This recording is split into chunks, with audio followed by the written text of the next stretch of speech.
아사 왕은 다윗의 믿음의 유산을 받았다, 그렇게 말씀드렸습니다. 그는 이스라엘에서 우상들과 산당들을 제거하고 백성들에게 하나님의 말씀을 가르치고 지키게 했습니다. 그래서 하나님께서 아사 왕 통치하는 기간 첫 번째 10년 동안 평안을 허락하셨다, 그렇게 말씀드렸습니다. 평안은 우리의 힘으로 얻는 게 아닙니다. 하나님께서 평안을 주셔야지만이 평안할 수 있습니다. 우리가 어떻게 평안을 얻을 수 있느냐? 아사 왕을 보면 알 수 있습니다. 먼저는 우상을 제거해야 합니다. 그리고 하나님의 말씀에 온전한 마음으로 순종할 때 평화가 임합니다. 이렇게 하나님의 평화가 임했던 아사 왕에게도 있어서 10년째 되던 해에 큰 위기가 발생했다고 했습니다. 지난주 이디오피아 사람 구스 사람 세라가 100만 대군을 이끌고 남유다를 쳐들어왔습니다. 이 100만 대군은 남유다가 그동안 쌓아놓은 모든 것을 하루아침에 다 무너뜨릴 수 있는 그런 강력한 대적이 나타난 겁니다. 아사 왕은 이때 당황하지 않고 간절히 하나님께 기도했습니다. 이게 역대하 14장 11절에 아주 유명한 구절이라겠죠. 찬양으로 나온 역대하 14장 11절 보면 아사가 그의 하나님 여호와께 부르짖어 이르되 여호와여, 힘이 강한 자와 약한 자 사이에는 주밖에 도와줄 이가 없사오니 우리 하나님 여호와여, 우리를 도우소서. 우리가 주를 의지하오며 주의 이름으로 의탁하옵고 이 많은 무리를 치러 왔나이다. 여호와여, 주는 우리 하나님이시오니 원하건대 사람이 주를 이기지 못하게 하옵소서 하였더니, 우리보다 강한 대적을 만날 때 할 수 있는 기도라고 말씀드렸습니다. 어쨌든 아사 왕이 이런 정말 이렇게 위대한 기도를 했고 이 기도에 하나님이 응답하셨습니다. 그래서 하나님께서 세라의 100만 대군을 치셨습니다. 하나님의 사람을 공격하면 그 사람을 공격하는 게 아니라 사실은 하나님을 공격하는 것 똑같습니다. 그래서 하나님의 사람을 공격할 때는 조심해야 합니다. 어쨌든 하나님께서 세라의 100만 대군을 치셨고 아사 왕은 그들을 추격해서 어디까지 가냐면 그들의 본거지였던 그랄 지역까지 갔다고 했어요. 그들이 본거지가 그랄 지역이었는데 그랄 지역에 가서 그 세라의 100만 대군을 완전히 진멸하고 그들이 그동안 전쟁에서 모아놓던 전리품들과 온갖 귀한 보물들을 다 획득해서 돌아오게 되었습니다. 세라의 100만 대군은 제가 애굽의 100만 대군이랑 똑같다고 제가 설명드렸습니다. 애굽의 100만 대군을 남유다의 적은 나라입니다. 적은 나라, 약소국이었는 남유다가 애굽의 100만 대군을 물리치자 주변 사람들이 다 놀랐습니다. 그리고 남유다를 두려워하기 시작했습니다. 그리고 거기서 엄청난 이렇게 물질을 얻어갖고 오죠. 결론은 어떻게 되냐면 위기나 고난, 이것은 때로는 위장된 축복일 때가 많이 있다는 겁니다. 위기와 고난이 다가올 때 우리는 가장 먼저 뭘 하게 되냐면 내 자신의 연약함과 잘못된 것들을 고치게 됩니다. 두 번째로 우리를 도우시는 하나님을 위기 때 만나게 됩니다. 또한 오늘 보듯이 수많은 물질적 축복이 위기를 통해서 주어지게 됩니다. 여러분이 위기를 당하게 되면 당황하지 않으셔야 합니다. 그리고 기도함으로 문제를 하나씩 풀어가시면 그 위기가 기회가 될 때가 많이 있습니다. 위기는 뭐라고요? 기회가 될 때가 많이 있습니다. 하나님의 위장된 축복일 때가 있습니다. 여기까지가 14장 이야기였습니다. 오늘 보면 15장은 이제 아사 왕이 100만 대군을 물리치고 이제 예루살렘으로 돌아온 이야기로 시작합니다. 아사 왕이 이제 돌아옵니다. 개선 장군이 되었죠. 100만 대군을 물리쳤고 엄청나게 많은 전리품을 얻었기 때문에 이제 누가 기다리고 있어요? 예루살렘 성으로 돌아가면 수많은 백성들이 환호하고 박수 쳐주고 기뻐하고 거의 흥분의 도가니가 아니었을까요? 이 흥분의 도가니를 제가 느낄 수 있어요. 처음이자 마지막인 것 같아요. 2002년 월드컵 때 너는 태어나서 그렇게 사람들이 막 진짜 흥분해서 날린 것은 처음 봐본 것 같습니다. 2002년 월드컵 때 이탈리아를 이기고 스페인을 꺾고 4강에 오르니까 그날 텔레비전에서는 하루 종일 밤새도록 전국을 돌아다니면서 인터뷰하고 그 응원하는 장면 보여주고 또 이기는 장면을 계속 반복해 보여줍니다. 길거리에는 젊은 사람들이 자질 않아요. 차갑고 빵빵거리고 밤새 돌아다닙니다. 집에 앉아 있는 사람이라고 자는 게 아니라 TV 보면서 밤새도록 이야기하면서 아무튼 그 흥분의 도가니, 뭐 인간이 만들 수 없는 온 나라가 다 이게 흥분의 도가니, 그런 감정이 이 복받쳐 오르는 상황, 그렇게 되었던 것 같아요. 근데 아하스 왕과 남유다의 백성들이 이보다 더하면 더했지 절대로 덜하지는 않았을 것 같아요.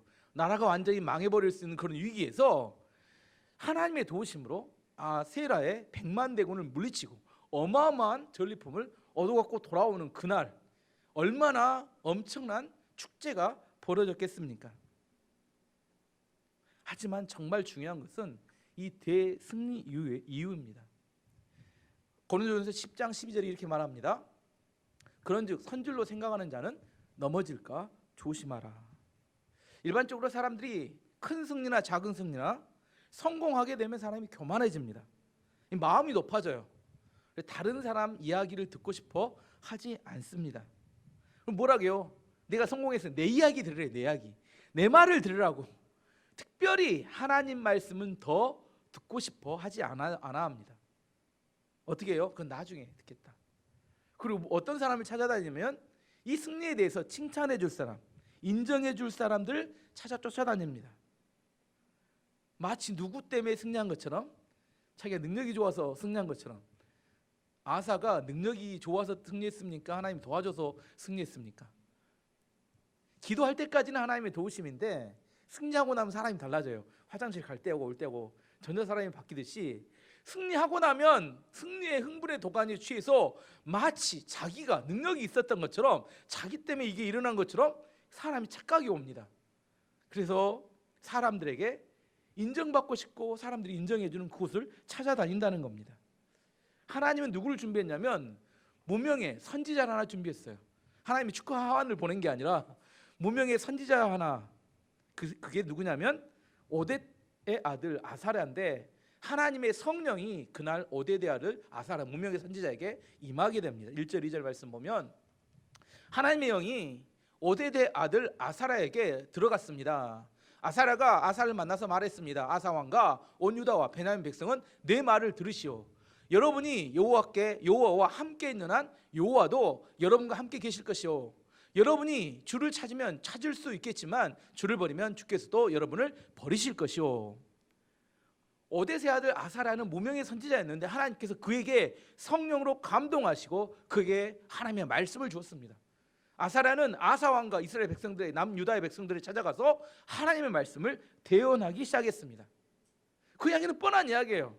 여러분이 하나님을 찾으면 하나님이 여러분을 만나 찾을 수 있을 것이고, 여러분이 하나님을 버리면 하나님이 버리실 것이다. 이건 신명기에 나온 이야기들인데 너무나 잘 알려진 뻔한 이야기입니다. 하지만 승리의 흥분의 도가니에 가득 찼던 그들에게, 특별히 아사 왕에게 그 이야기가 제대로 들려질까요? 뭐라고요? 야야, 그건 좀 나중에, 지금 뭐하고 승리의 이렇게 기쁨을 만끽할 테니까 좀 나중에 와서 이야기하면 좋겠다. 왜요? 잘 안 들립니다. 왜? 마음이 높아져서.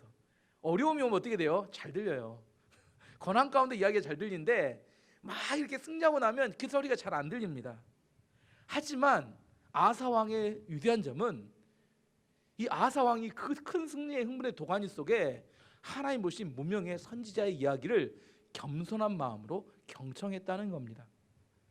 그 무명의 선지자가 이어서 이야기합니다. 3절에서 6절 말씀 보면 이스라엘은 오랫동안 참된 하나님이 없이 살아왔어. 그리고 그들을 가르칠 제사장도 없었고 율법도 없었어. 그러나 그들은 어려움을 당하면 이스라엘의 여호와 하나님께 다시 돌아왔어. 주를 구하여 찾았어. 그러면 주께서 저희를 만나 주셨어. 그때 아무도 마음 놓고 다닐 수 없었어. 온 나라에 재앙이 가득했어. 한 나라가 다른 나라를 멸망시키고 한 성이 다른 성을 멸망시켰어. 그것은 하나님께서 온갖 재앙으로 그들을 괴롭히셨기 때문이요. 무슨 말이냐면 사사기 이후의 시대에 지금 아사 왕 때까지 이야기를 요약한 겁니다. 그 백성들은 하나님의 백성으로 정해져 있었음에도 불구하고 하나님 없이 살아왔고 가르칠 제사장도 없었고 그들은 율법도 없이 그렇게 살아왔기 때문에 하나님이 그들에게 재앙을 줬고 그들이 마음 놓고 돌아다닐 수 없었고 힘들게 살아왔다. 그럼에도 불구하고 그들이 하나님을 찾아와서 은혜를 구하면 하나님은 그들을 도와주셨다. 하지만 그들의 형편과 상황은 매우 어렵고 힘들었다. 왜요? 하나님 없이 살아왔기 때문에. 그들을 가르칠 제사장이 없었기 때문에. 그들은 율법이 없이 그들이 원한 대로 살았기 때문에 이게 그 전 상태의 삶의 모습이었는데 지금 아사 왕은 어떻게 하고 있다는 거예요? 우상을 다 찾겨라. 14장 나온 이야기 우상을 다 찾겨라고 하나님 말씀을 백성에게 가르치고 있는데 이걸 하나님이 기뻐하신다는 겁니다. 이것을 계속 박차를 가해서 이것을 완성하라고 7절에 격려하며 이렇게 이야기합니다. 그러나 여러분은 힘을 내시오. 낙심하지 마시오. 여러분이 한 좋은 일에 대해 상이 있을 것이요. 하나님께서 지금 아사 왕에게 이야기하는 겁니다. 뭐라고 이야기해요? 지금까지 해왔던 종교 개혁을 계속 추진하십시오. 이렇게 이야기합니다. 그래서 종교 개혁을 두 번째 2차로 일으킨 게 15장에 나옵니다. 이렇게 역대하나 열왕기를 보면 종교 개혁을 일으켰던 왕들은 여러 명 있는데 두 번 일으킨 사람은 이 아사 왕이 유일합니다. 아사 왕은 첫 번째 10년 동안 종교 개혁을 통하여 우상을 척결하고 하나님 말씀의 기준을 세웠습니다. 근데 다시 대승리를 거두고 난 다음에 선지자 아사랴 선지자를 통해 하나님이 말씀하십니다. 하나님의 뜻은 이 종교 개혁을 완수하는 것입니다 하고 이야기를 했어요. 그 이야기를 아사 왕은 들었을 때 어떻게 됐어요? 마음이 뜨거워졌습니다. 말씀을 들었을 때. 지금 대승리를 통한 흥분됨과 말씀을 듣고 난 다음에 마음의 뜨거움이 두 개가 충돌됐어요. 어느 게 더 강했을까요? 아사는 이 흥분됨보다 말씀을 듣고 난 다음에 마음의 뜨거움이 훨씬 더 강력했습니다. 그래서 그는 이 승리의 흥분됨보다 하나님 말씀 앞에 다시 서서 다시 제2차 종교 계획을 박차를 가해서 이루어내는데 헌신하게 됩니다. 아사의 마음이 이렇게 뜨거워질 수 있는 하나님 말씀에 뜨거워질 수 있었던 이유는 왜 그래요? 그가 겸손하게 하나님의 말씀을 들었기 때문입니다. 역대하 여러 왕들 이야기 나오죠. 여러 왕들 이야기 나오면 젊었을 때 처음에 아주 잘했는데 나이 들어서 이상한 행동하고 타락하고 무너진 왕들이 많이 있었습니다. 왜 그래요? 잘 되고 난 다음에 마음이 어떻게 돼요? 마음이 교만하고 높아지기 때문입니다. 마음이 높아지고 교만해지면 말씀을 소홀히 하게 됩니다. 하지만 성공한 다음에 더욱더 겸손하게 하나님 말씀 앞에 서고 하나님을 의지하게 될 때 정말 하나님이 이루실 만한 축복과 부흥이 그때 나타납니다. 처음 일어나는 부흥과 은혜는 크지 않아요. 그 다음에 일어나는 부흥과 은혜는 이루 말할 수 없을 만큼 강력하게 나타납니다. 대승리를 거두고 난 다음에 아사 왕은 다시 말씀을 듣고 그가 2차 종교 개혁을 했을 때 하나님께서 최고의 전성기를 그에게 부어주십니다. 19절 말씀 보면 그 결론이 나오는데 아사가 왕으로 있은 지 35년대 되던 해까지 전쟁이 없었습니다. 하나님이 평화를 주셨다는 겁니다. 축복을 주셨다는 거예요. 아사의 인생은 세 등분으로 아사는 41년 동안 이스라엘 남유다를 다스리는데 세 등분으로 나눌 수 있습니다. 첫 번째 10년, 첫 번째 종교개혁을 통해 하나님이 평화를 주셨던 때, 두 번째 25년 2차 종교개혁을 통해서 하나님께서 축복을 주셨던데 이때가 최전성기입니다. 마지막 6년, 이것은 다음 주에 설교하겠습니다. 이게 또 끝까지 잘 못 가더라고. 또 아사도 마지막엔 또 이렇게 헷갈립니다. 사람이 마지막까지 잘 가기는 쉽지 않은 것 같아요. 어쨌든 최전성기는 2차 종교개혁을 하고 난 다음에 전쟁이 없는 하나님의 전무후무한 축복이 부어집니다. 이렇게 평안이 있었다, 이게 우리식으로 표현하면 이런 겁니다. 경제적 위기가 없는 풍족한 생활을 하게 되었다. 가족 중에 질병에 고통받는 사람 없이 건강하게 잘 지내게 되었다. 자녀들이 가출하거나 문제를 일으키지 않고 잘 성장해서 취직도 잘하고 결혼도 잘하고 잘 성장하더라. 그리고 계획했던 모든 일들이 잘 풀려가더라. 이걸 뭐라고요? 평안이라고 하면 여기서 하나만 깨져도 평안할 사람 아무도 없어요. 마음이 두분반 세분간 하게 됩니다. 하나님께서 25년 동안 2차 종교개혁을 통해서 하고 난 다음에 25년 동안 아사 왕과 남유다에 평화를 주셨다, 그렇게 이야기합니다. 이제 좀 더 아사 왕의 2차 종교개혁의 내용에 대해서 한번 살펴보면 8절에 이렇게 말합니다. 아사가 이 모든 말과 애언자 오뎃의 애언을 듣고 용기를 내어서 마음이 감동이 됐고 뜨거워졌다는 겁니다. 온 유다와 베냐민에서 역겨운 우상들을 없애버렸습니다. 그리고 그가 에브라임 산지에서 빼앗은 성에서도 우상들을 없애버렸습니다. 아사는 성전의 현관 앞에 있는 여호와의 제단을 고쳤습니다. 세 가지를 합니다. 첫 번째는 유다와 베냐민에 있는 우상들을 모두 싹쓸이 제거했다고 합니다. 1차 종교개혁은 이 종교개혁이 사실 백성들로부터 일어난 종교개혁이 아니라 왕으로부터 위로부터의 개혁이기 때문에 왕이 우상들 다 없애 이렇게 이야기하면 한 번에 다 없어지지 않습니다. 어떻게 해요? 어떤 사람 집에 숨겨놔요.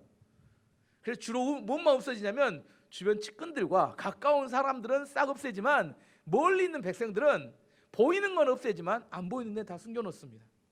그런데 2차 종교개혁 때 우상을 싸그리 없애라고 했을 때는 이제 뭐요? 집안에 있는 숨겨놓은 것까지 다 끄집어내라 그 이야기입니다. 근데 1차 종교개혁과 다르게 2차 종교개혁은 뭘 거쳤어요? 큰 전쟁에서 대승리, 하나님이 도우시는 것을 보았기 때문에 백성들의 마음에서도 감동이 일어났던 것 같아요. 그들이 자발적으로 우상 척결에 동참하였습니다. 그리고 두 번째는 에브라임 산지. 에브라임 땅은 원래 북이스라엘 땅인데 남유다의 아사 왕이 그 성들을 차지했던 땅들이 있었는데 그 땅에서도 모든 우상을 제거하도록 명령했습니다. 세 번째는 에브라임 성전에 있는 성전의 제단을 보수했습니다. 할아버지 르호보암, 아버지 아비야가 이 사람들이 죄악을 저지르고 우상을 숭배했기 때문에 성전이 무너진 채로 내버렸던 것 같아요. 이 성전은 지금 아사 왕이 지금 이렇게 이 개혁을 일으키기 60년 전에 누가 지었냐면 솔로몬이 지었습니다. 솔로몬이 성전을 지었을 때 제단을 만들었고 60년이 지났어요.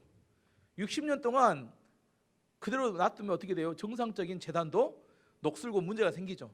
그래서 아사 왕은 성전 앞 제단을 다시 보수했습니다. 왜 보수했을까요? 우리 이제 하나님만 의지하고 이제 자주자주 예배와 제사를 드리기 위해서 성전을 보수했습니다. 이렇게 종교개혁, 철저하게 우상을 제거하고 그리고 하나님의 성전을 재건했을 때 이때 하나님께서 놀라운 변화를 하나 일으키십니다. 그 변화는 뭐냐면 북이스라엘에 있던 믿음의 사람들이 남유다로 엄청 또 넘어오기 시작했습니다. 9절 말씀을 개역 개정판 말씀으로 읽어보면 또 유다와 베냐민의 무리를 모으고 에브라임과 므낫세와 시므온 가운데, 이건 북이스라엘 지파입니다. 가운데서 나와서 저희 중에서 머물러 사는 자들을 모았으니 이는 이스라엘 사람들이 아사의 하나님 여호와께서 그와 함께 하심을 보고 아사에게로 돌아오는 자가 많았음이더라. 북이스라엘에서 여러 열 지파 중에 북이스라엘 지파에서 믿음이 있는 사람들이 남유다의 아사 왕이 그 하나님이 그와 함께 하신 걸 보고 많이 또 내려왔다는 겁니다. 사람들이 몰려들었어요. 1차 종교개혁 때는 북이스라엘 사람들은 미동도 안 했습니다. 근데 2차 종교개혁을 했을 때는 북이스라엘의 많은 믿음의 사람들이 그들의 고향과 생업을 버리고 남유다의 신앙을 찾아서 내려왔다, 그렇게 이야기합니다. 왜 그랬을까? 왜 1차 때는 안 했는데 2차 때는 이런 놀라운 많은 이렇게 사람들이 믿음을 따라서 이렇게 이동했을까? 첫 번째는 아사 왕이 하나님께서 그와 함께 하신다는 사실을 보여주었습니다. 세라의 100만 대군과 전쟁을 통해 승리함을 통하여 그가 기도하였을 때 하나님이 그를 위하여 일하신 것을 보았습니다. 두 번째는 아사 왕의 그 종교 개혁의 의지에 대해서 사람들이 보게 됐어요. 첫 번째 종교 개혁을 할 때는 어떻게 생겨요? 사람들이 뭐 처음에 개혁한다, 우리나라 대통령도 뭐 되기만 하면 개혁하죠. 적폐청산하고. 하지만 사람들이 반신반의해서 봅니다. 왜? 진짜 한가 가짜 한가? 아사 왕도 마찬가지였어요. 종교 개혁을 한다고 했지만 끝까지 간가? 처음에 정치적인 목적으로 처음에만 반짝하다 마는가? 처음에만 반짝하고 말까라고 기대했는데 2차 종교 개혁까지 승리하고 나서도 하는 모습을 보면 이거 진짜구나. 요즘 말로 찐이구나. 진짜 이 사람은 진짜구나. 진짜 하나님을 의지하고 하나님의 나라가 세워지기를 원하는구나. 그게 확인되었을 때 이제 북이스라엘에 있던 진짜 믿음의 사람들이, 왜냐면 자기들 뒷가를 지불해야 되니까 고향을 버리고 생업을 버리고 그들이 믿음을 따라 이동해 와야 되는데 뭐 변하는 척했다가 이렇게 아니면 얼마나 왔다가 허망하겠어요. 그들이 진짜 아사 왕이 진짜 하나님을 향해서 그의 삶의 모습과 백성들의 모습이 바뀌는 걸 보았을 때 이제 북이스라엘에서 수많은 믿음의 사람들이 믿음을 따라서 이동해 오기 시작했습니다. 북이스라엘의 왕들의 불신앙과 죄악과 횡포 때문에 하나님에 대한 목이 말랐던 그들이 믿음의 사람들이 이제 믿음을 찾아 이주해 온 겁니다. 이전에도 북이스라엘에서 남유다로 이주해 온 적들이 있었죠. 이주해 온 적이 한 번 있었죠. 언제였어요? 르호보암 왕 때 여로보암 왕이 그 금 송아지 우상을 만들고 하나님으로 섬기러 가자 레위인들과 믿음의 사람들이 남유다로 건너왔습니다. 역대하 11장 16절 17절 말씀 보면 이스라엘 모든 지파 중에 마음을 굳게 하여 이스라엘의 하나님 여호와를 찾는 자들이 레위 사람들 따라 예루살렘에 이르러 그들의 조상의 하나님 여호와께 제사하고자 한지라. 그러므로 3년 동안 유다 나라를 도와 솔로몬의 아들 르호보암을 강성하게 하였으니 이는 무리가 3년 동안을 다윗과 솔로몬의 길로 행하였습니다. 북이스라엘에서 믿음을 따라서 신앙을 따라서 그의 생업과 고향을 버리고 남유다로 건너왔던 그 사람들, 이 사람들 무시하면 안 된다겠죠. 믿음을 따라 생업과 고향을 버린 사람들, 이 사람들은 하나님의 부흥을 위해 준비된 사람들이었습니다. 이들이 움직이고 가는 곳마다 뭐가 나타나요? 엄청난 부흥이 나타납니다. 르호보암 때 딱 3년 이들이 큰 부흥을 일으키고 난 다음에 르호보암이 죄악을 범하자 다시 무너져 버렸지만 아사 왕 때 또다시 이런 일이 있었어요.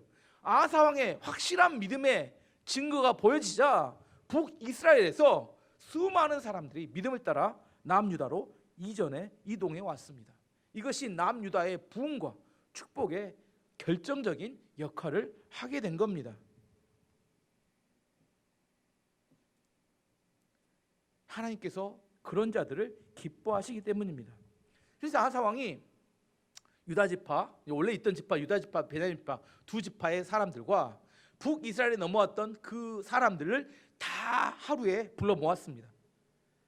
그리고 이제 승리의 감사 예배를 하나님께 드립니다. 10절 11절 말씀 보면 10절 11절 아사와 모든 백성은 예루살렘에 모였습니다. 그때는 아사가 왕으로 있은 지 15년째 되던 해의 셋째 달이었습니다. 그들은 그때 여호와께 소 700마리와 양 7,000마리를 바쳤습니다. 그 짐승들은 적에게서 뺏어온 것입니다. 전리품으로 전쟁을 한 5년 한 것 같아요. 10년부터 시작해서 5년 정도 했던 것 같고 15년째 되는 셋째 달에 드디어 승리의 감사 예배를 드리는데 오랜만에 솔로몬 이후로 이렇게 큰 제사가 없었어요. 솔로몬의 성전 봉헌하고는 12만 마리씩 이렇게 드렸죠. 다윗 때는 뭐 3,000마리, 1,000마리, 1,000마리 이렇게 드렸는데 다시 대승리를 거두고 난 다음에 소 700마리, 양 7,000마리에 다시 거대한 하나님께 드리는 번제의 제사를 드리게 됐습니다. 그때 남유다의 모든 백성과 북이스라엘 내려온 사람들까지 함께 모두 모여서 제사를 지냈습니다. 그때 엄청난 신앙의 결단과 확신이 나타나는 놀라운 부흥이 다시 한번 일어나는데 그게 12절 13절에 나옵니다. 그들이 하나님 앞에 이렇게 언약합니다. 그 제사를 지내면서 그들이 얼마나 마음이 감동이 뜨거워졌던지 그런 다음에 그들은 언약을 맺습니다. 그들은 마음을 다해 그들의 조상이 섬기된 여호와 하나님을 따르기로 약속했습니다. 누구든지 이스라엘의 하나님이신 여호와를 따르지 않는 사람은 죽이기로 했습니다. 그 사람이 귀한 사람이든지 귀하지 않는 사람이든지 남자든지 여자든지 가리지 않고 죽이기로 했습니다. 그들의 마음이 얼마나 불타올랐던지 그들은 하나님께 헌신을 결단을 합니다. 우리가 앞으로 마음을 다해서 우리 조상의 하나님 그 여호와 하나님을 섬기겠습니다. 뭔 말이에요? 집에 있는 모든 우상 다 끄집어서 없애겠습니다. 그런 이야기입니다. 그러면 좀 또 오버합니다. 뭐라게요? 이제부터 그 하나님 섬기지 않고 딴 우상을 섬기는 자는 귀하든지 뭐 이렇게 어떤 사람이든지 다 죽여서 없애겠습니다. 어마어마한 결단. 그 마음이 얼마나 뜨거워졌으면 이게 막 흘러 넘치는 겁니다. 이게 믿음의 확산이 되는 과정, 신앙의 확산이 되는 과정을 쭉 보여주는 이야기인데 처음에는 아사 왕 한 명이 하나님께 헌신했습니다. 하나님을 온전히 의지했어요. 그가 그래서 왕의 이름으로 종교개혁, 1차 종교개혁을 일으켰습니다. 그때 신하들과 주변 사람들이 변화되었어요. 그리고 난 다음에 하나님께서 위기를 주었습니다. 세라의 백만대군을 이로 공격을 받게 했는데, 그때 하나님께 기도함으로 대승리를 거두게 되었습니다. 그리고 다시 한번 하나님께 말씀에 충성하여 2차 종교개혁을 일으켰습니다. 그때 어떻게 돼요? 북이스라엘에서 이제 믿음의 사람들이 몰려들기 시작합니다. 남유다의 사람과 북이스라엘 사람이 함께 모여서 하나님께 감사 예배를 드렸는데, 이제 거기서 폭발한 겁니다. 이제 우리가 누구만 섬기자, 오직 하나님 여호와만 섬기자 하고 결단하고 도장 찍고 맹세하고 이제 난리가 난 겁니다. 이걸 뭐라고 해요? 이걸 부흥이라고 합니다. 이걸 부흥이라고 해요. 부흥은 하나님으로부터 시작됩니다. 부흥은 한 사람으로부터 시작됩니다. 하지만 부흥의 모든 과정을 만들어 가시는 분은 하나님이십니다. 이제 좀 우리에게 적용해 보면, 어떤 사람은 1차 종교개혁에서 머무는 사람이 있습니다.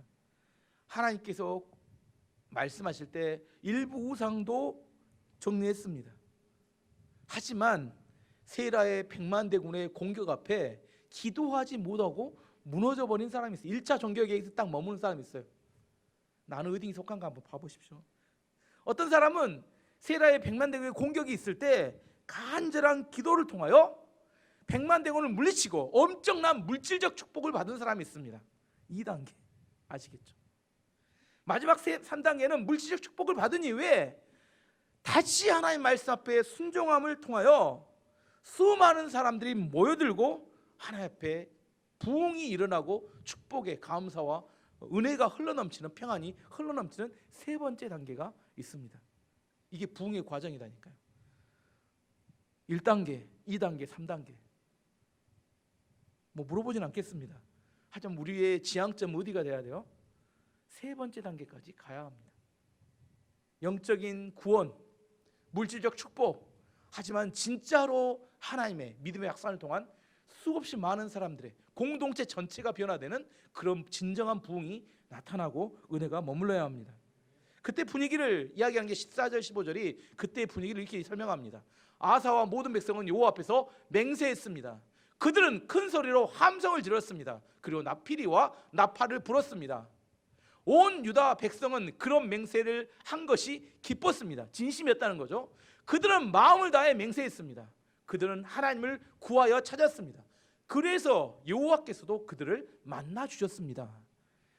그냥 읽으면 이게 굉장히 밋밋해요. 하지만 지금 이 모든 설명을 듣고 감정을 실어서 읽으면 이게 얼마나 가슴 벅찬, 아까 말한 승리로 인한 흥분됨이 아니라 말씀으로 인한 흥분됨이 지금 흘러넘치고 있는 그런 장면을 설명하고 있습니다. 우리 인생의 최고의 축복은 하나님을 만나는 겁니다. 이거 이해하시겠어요? 우리 인생의 최고의 축복은 하나님을 만나는 겁니다. 우리가 진심을 가지고 하나님을 찾으면 하나님 우리를 만나 주십니다. 에레미야서 29장 12절 13절 이걸 말합니다.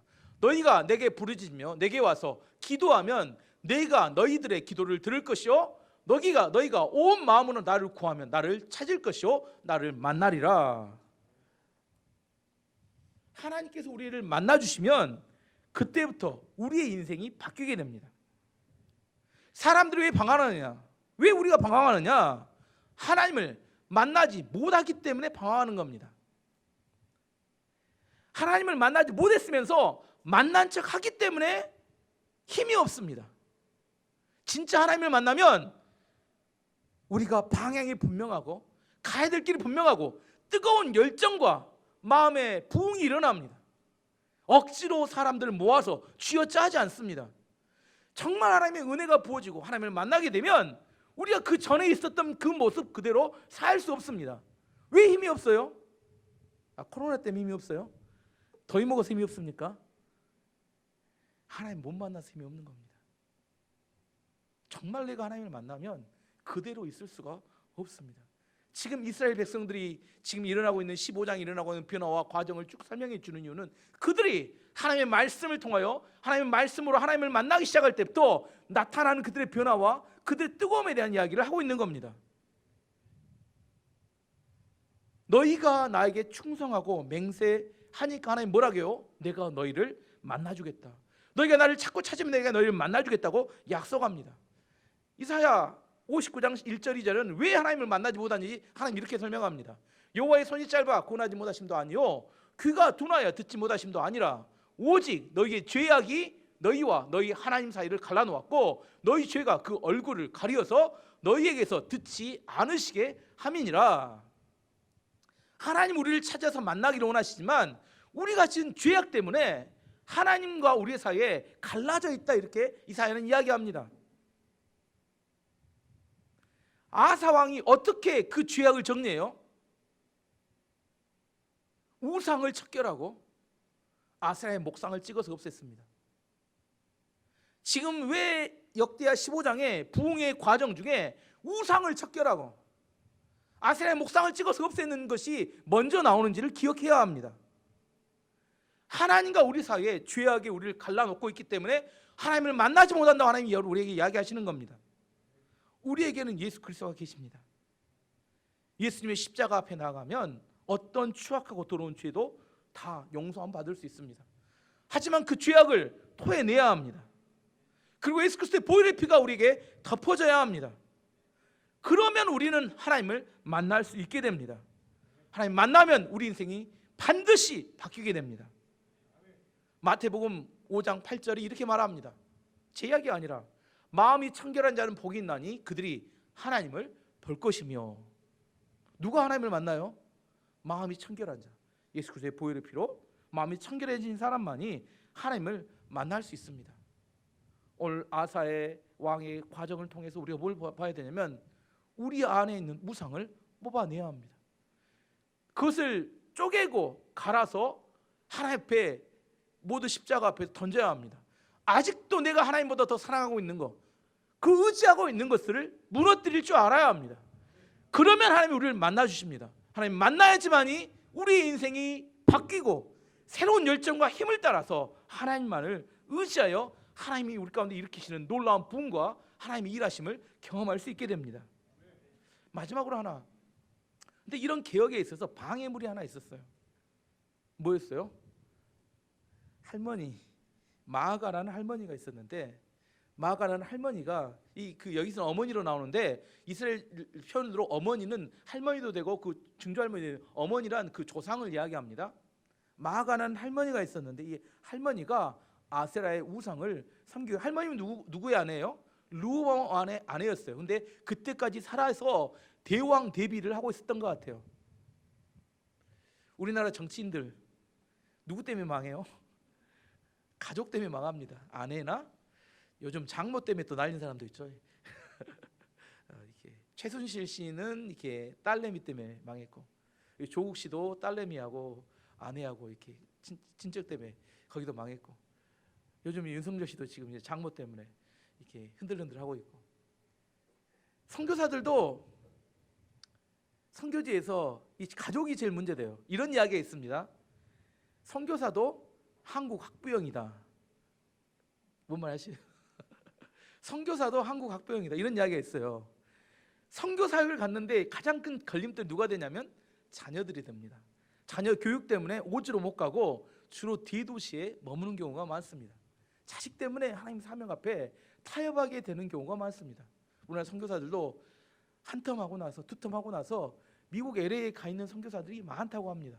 그들이 처음 나갈 때는 뜨거운 마음으로 나가지만 자녀 교육이 나중에 큰 걸림돌이 됩니다. 목회하는 목사님들은 마찬가지입니다. 누가 걸림돌이 돼요? 자녀들, 가족들이 걸림돌이 되는 경우가 많습니다. 다른 사람들에게는 원칙대로 적용이 가능한데 누구에게는 안 돼요? 가족들에게는 매우 어렵더라는 거예요. 하지만 아사의 종교개혁의 의지가 얼마나 확고했는지 그 할머니 마아가를 이렇게 한 걸 보면 알 수 있어요. 16절 17절 말씀 보면 아사 왕은 자기 어머니인데 할머니입니다. 할머니 마아가를 태후의 자리에서 물러나게 했습니다. 그것은 마아가가 주께서 하시는 아세라 우상을 만들었기 때문입니다. 아사는 그 우상을 베어서 토막을 낸 다음에 기드론 골짜기에서 불태워 버렸습니다. 첫 번째는 태후의 자리에서 물러나게 했습니다. 두 번째는 됐습니다. 두 번째는 그 아세라의 목상, 그 목상을 도끼로 찍어서 쪼개버린 다음에 기드론 시내가에서, 왜 기드론 시내가에서 불태웠을까요? 모든 이스라엘 백성들이 볼 수 있도록 한 겁니다. 모든 이스라엘 백성들 그냥 뭐 이렇게 폐위하고 조용히 끝낼 수 있잖아요. 근데 공개적으로 아스라엘 목상을 쪼개버리고 그 다음에 어떻게 해요? 모든 사람이 보는 기드론 시내가에서 공개적으로 불태워서 없앴습니다. 아사 왕의 그 종교개혁의 의지가 얼마나 강한지 모든 백성들이 알 수 있도록 하는 겁니다. 자기의 가족까지 개혁의 대상으로 삼을 수 있었던 이유는 뭐냐면 인간으로는 못합니다. 그건 하나님 말씀 앞에 살았기 때문에 가능한 겁니다. 그 기준이 하나님 말씀이었기 때문에. 사람이 이렇습니다. 내가 좋은 왕이 되겠습니다. 백성들에도 인정받겠습니다. 내가 능력 있는 왕으로 나라를 하나로 만들겠습니다. 이런 인간적인 결단과 좋은 마음에서 시작하면 누구는 죄가 돼요? 가족은 제외가 됩니다. 할머니 폐위시키지 못합니다. 하지만 이게 가능했던 이유는 그의 마음 가운데 뜨거운 열망이 하나님 말씀이 기초가 되었기 때문입니다. 하나님 말씀이 그의 마음을 사로잡으면 마땅히 되어져야 될 우상의 척결과 하나님 나라의 회복에 대한 열망이 그의 마음을 뜨겁게 만들고 그런 것들에 대해서 처리할 수 있는 능력과 힘을 그 말씀에서 줍니다. 그렇지 않으면 절대로 인간으로 가족을 손대는 일은 어렵습니다. 우리나라 정치인들이나 종교인들이나 지도자들이 가장 마지막 걸림돌은 가족들에서 걸려 넘어집니다. 이게 참 어렵습니다. 그럼에도 불구하고 우리가 그것을 이겨낼 수 있는 방법은 하나님 말씀 앞에 우리가 서 있었고 그 말씀이 우리의 삶을 이끌어갈 수 있도록 해야지만이 가능한 일입니다. 아사 왕이 이렇게 하나님 앞에 온전한 마음으로 평생을 충성했을 때 하나님 어떤 축복을 줬어요? 그 땅에 전쟁이 없이 평안함이 허락되었더라 이렇게 되었습니다. 저는 여러분 인생도 이렇게 평안한 인생이 되기를 원합니다. 여러분이 평안을 찾고 안정을 찾는다고 몸부림치시죠. 새벽부터 저녁까지 일하시느라고 얼마나 힘드세요. 요즘 날씨 한라 더운데 열심히 하시죠. 열심히 하시고 뭐 더 열심히 남들보다 더 바쁘게 그런다고 평안이 오는 게 아닙니다. 평안은 하나님이 주시는 겁니다. 여러분 이게 깨달아져야 정말 여러분이 진정한 평안을 누릴 수 있습니다.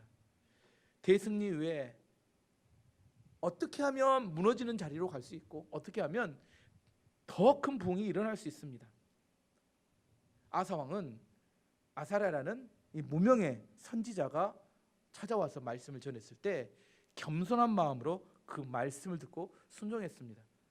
우상들을 다 척결했고 그랬을 때 북이스라엘에 믿음의 사람들이 몰려들었었고 그들이 함께 하나님 앞에 감사의 예배를 드리면서 충성을 맹세했을 때 20년 동안 전무후무한 평안이 그들에게 임하게 되었습니다.